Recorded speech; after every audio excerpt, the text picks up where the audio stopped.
আমি কোথাও দেখছি না এইরকম আওয়ামী লীগের একটা সোশ্যাল পাওয়ার আছে ছিল এবং এটা দীর্ঘদিন থেকে যাবে। কিন্তু কেন সামাজিক পাওয়ারটা তাদের থাকবে? ধরেন এখন ইলেকশন হচ্ছে, বিএনপি মাঠে গেল, জামাত গেল, অন্যান্য ধর্মীয় দলগুলো গেল, বাম রাজনৈতিক দলগুলো বা ছোট ছোট দলগুলো গেল, আওয়ামী লীগকে আমরা দিলাম না, বা আওয়ামী লীগ গেল না, আওয়ামী লীগ যেতেও পারবে না, নির্বাচন কমিশন চাইলেও আওয়ামী লীগ মাঠে গিয়ে ইলেকশন করতে পারবে না। কিন্তু আওয়ামী লীগের একটা ভোটার সংখ্যা তো থেকেই যাবে। সেই ভোটার সংখ্যা কোনো সময় 42, কোনো সময় 37, কোনো সময় নিচে, একদম নিচে 31-32, এর নিচে কোনো সময় নামে নাই। তো এই সংখ্যার মধ্যে যদি আমি 10% ভোট বাদ দিই, যারা পালায়া গেছে এরা ভোট দেবে না, তাহলে তো 20 থেকে 25% আওয়ামী লীগ সমর্থিত ভোট এদেশে থেকে যায়। ইলেকশনে যখন দাঁড়াবেন, ব্যালট বাক্সের ভিতরতে গিয়ে দেখবেন না যে কার ভোটটা আওয়ামী লীগ, কার ভোটটা বিএনপি, তা তো না। বা এমনও তো বলতে পারবেন না যে আওয়ামী লীগের ভোট পাইলেও আমরা গণব না। তো সেই কারণে আমি বলছি এই ভোটটার জন্য কিন্তু ওই যে সামাজিক পাওয়ার আওয়ামী লীগের, তার তো একটা 23%, 25% ভোটের একটা শক্তি আছে ইলেকশনের ব্যাপারে। রাষ্ট্র ক্ষমতার ব্যাপারে যদি ওই শক্তি নাই, কিন্তু ইলেকশনের ব্যাপারে তো সবাই যাবে। তাই আস্তে আস্তে ধীরে ধীরে যে ব্যাপারটা হবে সেটা হলো আওয়ামী লীগ একটা সোশ্যাল পাওয়ার হিসাবে আরো এস্টাবলিশড হবে এবং 10 বছর পরে গিয়ে আস্তে আস্তে ভালো মানুষ যদি কেউ থাকে, আওয়ামী লীগের একটা রাজনীতি আসে, তারা দাঁড়াবে। এখন ইউনূস সাহেবের যে চিন্তাটা, ওই যে অপারেশন কি হার্ট আপনি ডেভিল হান্ট, এর আগে হাসিনা 2 বার এই ধরনের অপারেশন চালাইছে, কঠিনভাবে চালাইছে। এর আগে বিএনপি 2001 সনে ক্ষমতায় এসেই অপারেশন ক্লিন হার্ট নামে অপারেশন চালাইছে, এরশাদ বহুবার চালাইছে এবং বঙ্গবন্ধু শেখ মুজিবুর রহমান 74 সনে আর্মি নামাইছিল, যার পরিণতি খুব বিপজ্জনক হয়েছিল। সেই পরিণতিতেই কিন্তু এই যে কিছু মেজর যারা মানে যাদের এই অপারেশনের সুযোগে এদের কুকর্মগুলো করার এবং ঐক্যবদ্ধ হওয়ার সুযোগ পাইছিল। এইরকম অপারেশন কোনোদিন কোনো ভালো ফল আনছে এটা আমার জানা নাই। তবে আমি কি বলবো, হিস্ট্রি রিপিটস ইটসেলফ বলবো কিনা, কথাটা অনেক বড় হয়ে যায়। যারা এই সব কাজগুলো করছে ভবিষ্যতে রেজাল্ট ভালো আসে নাই এবং কেউই এখন যারা করতেছে তাদের উদ্দেশ্য মহৎ না, তাদের উদ্দেশ্য আরো গভীরে, আরো খারাপ। তারা প্রথমে দেখাবে তারা কিছু লোকজন ধরবে, এই গতকাল 1300-র মতো লোক সারা বাংলাদেশে ধরছে, আস্তে আস্তে তারা আরো লোক ধরবে এবং সেই ধরার মধ্যে মূল টার্গেটটা তারা করবে রাজনীতিকে।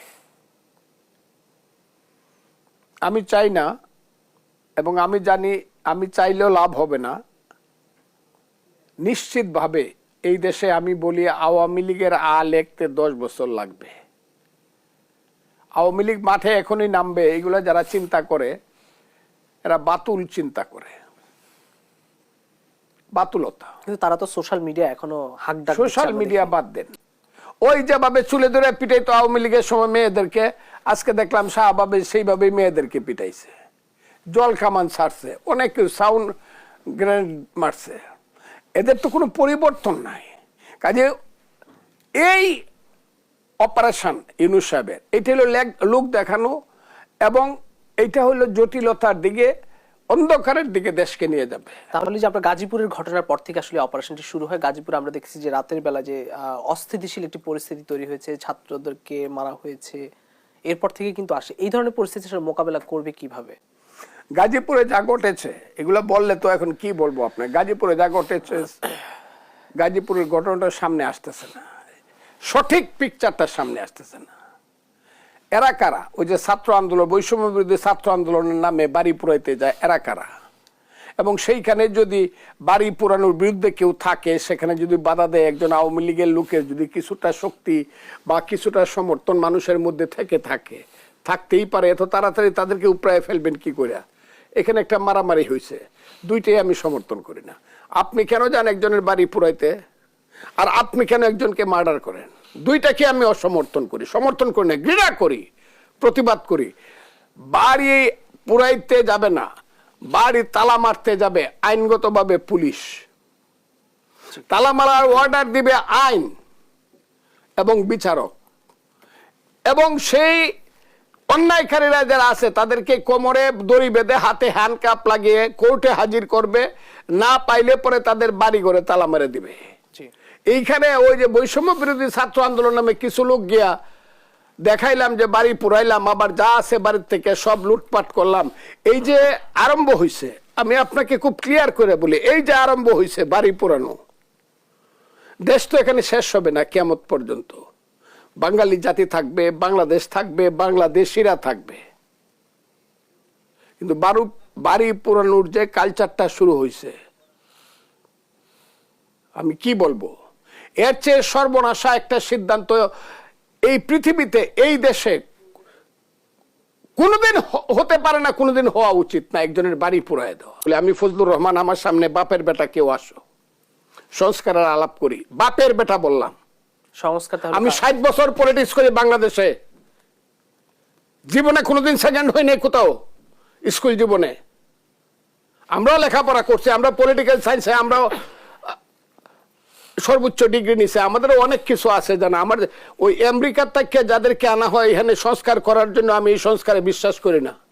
40 বছর আগে একটা লোক চলে গেছে, তাকে আইনা বাজে ভাবে আপনি মায়ের নামটা বদলায় দিয়ে ফলে বাংলাদেশের নামটাই বদলায় দিয়ে প্রথম শুরু করলেন। এই সংস্কার আমি মানি না। এতে যা হয় হবে, সংস্কার করবে নির্বাচিত প্রতিনিধিরা। এর আগে সমস্ত রাজনৈতিক দল নিয়ে ইউনূস সাহেব সহ তত্ত্বাবধায়ক সরকারের যারা ব্যক্তি আছে তারা বসবে, সমস্ত রাজনৈতিক দল, আওয়ামী লীগ বাদে, ফ্যাসিস্টরা বাদে, বৈশে যতটুকু নির্বাচনের ব্যাপারে ঐক্যমত হয়, সঠিক নির্বাচনের ব্যাপারে, নিরপেক্ষ নির্বাচন যতটুকু ঐক্যমত হয়, অন্যান্য কিছু একদম না করলে না হয়, যেগুলা সবাই ঐক্য হবে, এইগুলা ঐক্য হলেও, সব রাজনৈতিক দল ঐক্য হলেও কোনো সংস্কার হবে না যদি পার্লামেন্টে পাস না হয়। তাদেরকে লিখিত দিতে হবে এই সংস্কারগুলোতে আমরা একমত হইলাম। যেমন শাহাবুদ্দিন সাহেব, বিচারপতি জনাব শাহাবুদ্দিন সাহেব যেদিন ভারপ্রাপ্ত রাষ্ট্রপতি হয়, সেদিন সমস্ত লোক মিলে কথা, সমস্ত রাজনৈতিক দল মিলে কথা দিছিল যে আমরা কথাতে লিখিত দিলাম, জনাব শাহাবুদ্দিন সাহেব যতদিন রাষ্ট্রপতি থাকেন তো থাকবেনই, পরবর্তী সময় উনি যাতে আবার চিফ জাস্টিস হয়ে বসতে পারে সেই ব্যাপারে আমরা একমত থাকব। এবং বিএনপি ক্ষমতায় যাওয়ার পরে 91 সনে শেখ হাসিনা সহ যার আগে সবাই মিললে আবার নতুন একটা সংশোধনী করে তাকে কিন্তু প্রধান বিচারপতি করতে হয়েছে। এইরকম ধরনের ঐক্যমত যদি হয়, সেই ঐক্যমতে পরে ইলেকশনে যাবে দেশ, জনগণ ঠিক করবে।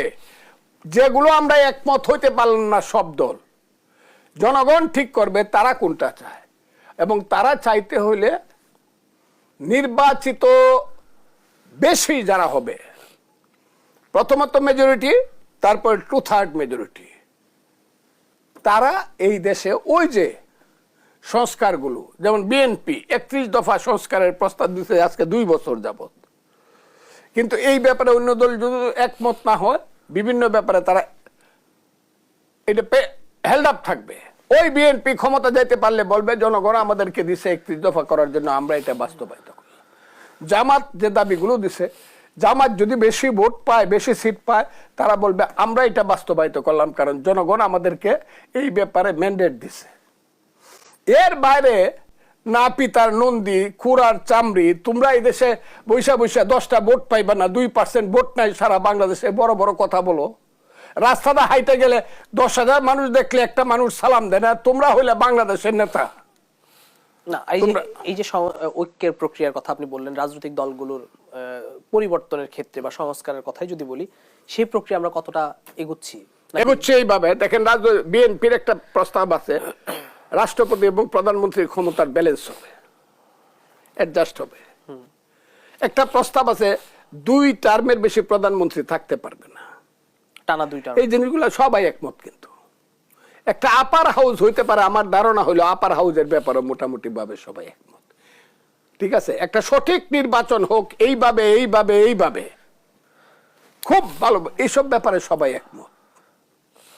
এই ব্যাপারগুলো একমত হইয়া দস্তখত করেন যে আমরা এগুলো পার্লামেন্টে গেলে পাশ করে যাব। আর যে ব্যাপারগুলো আমরা একমত হতে পারলাম না, এইগুলো হেল্ড আপ রাখেন। হেল্ড আপ রেখে যার যার প্রোগ্রামটাকে আপনি মানুষের সামনে বলেন। বিএনপি বলবে আমাকে ভোট দিলে আমি 31 দফা বাস্তবায়িত করব, জামাত বলবে আমাকে ভোট দিলে আমি শরিয়া আইন করব, অন্যরা যারা আছে তারা বলবে আমরা সমাজতন্ত্র করব, একজন বলবে আমি কল্যাণ রাষ্ট্র করব। সেইখানে যে মেজরিটি হবে, he will come to the parliament, সবাইকে নিয়ে তারা ওই সংস্কারটা করবে, যে সংস্কারটা এখন আমরা সবাই মিলে করতে পারলাম না। জনগণ এই সংস্কারটার ব্যাপারে মূল হস্তক্ষেপ করবে।